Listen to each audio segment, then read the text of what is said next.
The warm sun dappled through the leaves of the old oak tree, painting shifting patterns on the inside of the nest. It was home to two young fledglings, Puku and Pyuki, and their wise, patient parents. The nest was woven tightly, a sanctuary of soft down and familiar scents. But as the days grew longer, so did the insistent nudges from their parents.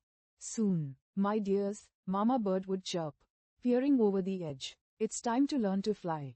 Puku, the more cautious of the two, would shrink back slightly. He spent hours watching the world outside the nest, the dizzying expanse of sky, the distant, shimmering river, the countless trees swaying in the breeze. It was beautiful, yes, but also vast and intimidating. His heart would flutter, not with excitement, but with a tiny tremor of fear. What if he fell? What if he wasn't strong enough? Pyuki, on the other hand, was a whirlwind of restless energy. She'd bounce on the edge of the nest, wings twitching, eyes bright with curiosity. She'd watch other birds soar and dive with an almost reckless abandon. "Oh, Puku," she'd exclaim, her voice a tiny bell. "Imagine feeling the wind under your wings. Imagine seeing all of that asterisk." Quote, the day finally came. Papa Bird, with a gentle but firm nudge, ushered them to the very lip of the nest below them. The world stretched out, vibrant and terrifying. Pyuki, with a squeak of pure exhilaration, launched herself into the air. Her first attempt was clumsy, a wild flailing of undeveloped wings. She plummeted a few feet, squawking in surprise, before catching herself with a desperate series of flaps that sent her wobbling precariously to a lower branch. She looked shaken, but a moment later, she ruffled her feathers, took a deep breath, and tried again. She fell several more times that morning, each crash a jolt, but each recovery brought her a little closer to understanding the rhythm of the air. Puku watched her, his own legs glued to the nest floor. Fear was a cold knot in his stomach. He saw Pyuki's falls, heard her surprised squawks, and imagined his own inevitable failure. He felt the intense pressure of his parents' encouraging chirps. "You must try, Puku," Mama Bird cooed, nudging him gently. "The air will hold you, but you must believe it will." Finally, with a tremor of pure terror and a gulp that felt like swallowing a pebble, Puku took a leap. It was less a jump and more a tumble.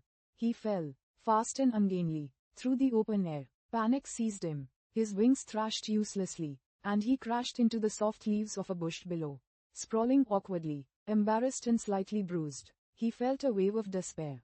He couldn't do it. His parents flew down to him, not with judgment, but with soft murmurs of encouragement. "Every fall teaches you how to rise, little one," Papa Bird whispered. "The important thing is not that you didn't fly, but that you tried." Pyuki, meanwhile, had found a rhythm. She wasn't graceful yet, but she was soaring, albeit in wide, slightly uncontrolled arcs. She'd swoop past Puku, chirping, "Come on, Puku, feel the wind. It's amazing." Quote, Puku spent the next few days with a mix of dread and determination. He watched Pyuki's quick progress and felt a pang of inadequacy. But he also watched how his sister adjusted after each clumsy landing. How she learned from her mistakes, refining her technique with each attempt. He realized her fear hadn't disappeared. She just pushed through it faster. So, Puku began his own diligent practice. He wasn't as quick as Pyuki. His flights were shorter, his landings bumpier. He studied the angle of his wings, the force of his pushes, the way the wind caught him. He learned to trust the currents, to use his tail for balance. Each small success was a burst of triumph, each fall a lesson in resilience. He started to understand the physics of flight in a way Pyuki, with her more intuitive approach, might have missed. Days turned into weeks. Pyuki became an agile flyer, experimenting with daring dives and acrobatic loops. Puku, while perhaps not as flashy, became a master of endurance and precise navigation. He learned to read the sky, anticipating changes in weather and finding the most energy-efficient routes. One blustery afternoon, a sudden storm rolled in. The wind howled, and rain lashed down. Pyuki, caught off guard during an adventurous solo flight, found herself buffeted by strong gusts, struggling to maintain control. Panic started to set in. But then, a steady, familiar form appeared beside her. It was Puku. He had been carefully watching the changing sky, using his more analytical approach to anticipate the storm. He flew close, his wings steady, his gaze calm. "Follow my lead, Pyuki," he called over the wind. Stay low, ride the currents, don't fight them, use the trees for cover. Quote. Together, they navigated the storm, Puku guiding Puki with his thoughtful foresight, and Puki lending her sister the spirit and courage to push through the challenging conditions. As they finally landed, safe but drenched, under the cover of a thick pine, Puki looked at her brother with newfound respect. You saved me, Puku, she chirped, shaking water from her feathers. I would have been lost. Puku smiled, a rare, contented expression. And your courage, Puki, is what taught me to leap in the first place. From that day on, Puku and Puki continued their journey, side by side, yet each on their own unique path. Puki would always be the daring explorer, pushing boundaries, while Puku would be the thoughtful planner, ensuring safety and finding the optimal way forward. The lesson. Life, they realized, was much like learning to fly.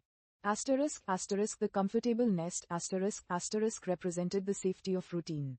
The familiar, leaving it meant facing the unknown. Puku's initial fear was the fear of failure, the hesitation that holds us back from our potential.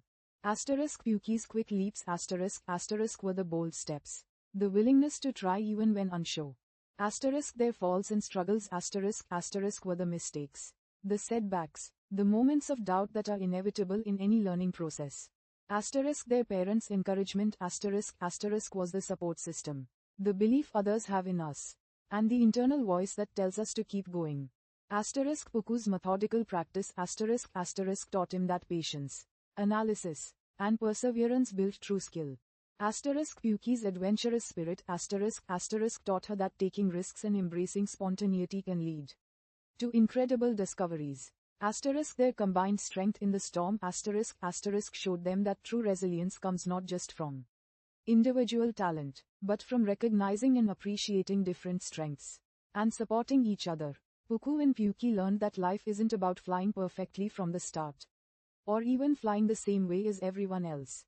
It's about finding the courage to take the leap, the resilience to get up after every fall, the wisdom to learn from every experience, and the understanding that both caution and courage are vital wings in navigating the incredible journey that lies ahead.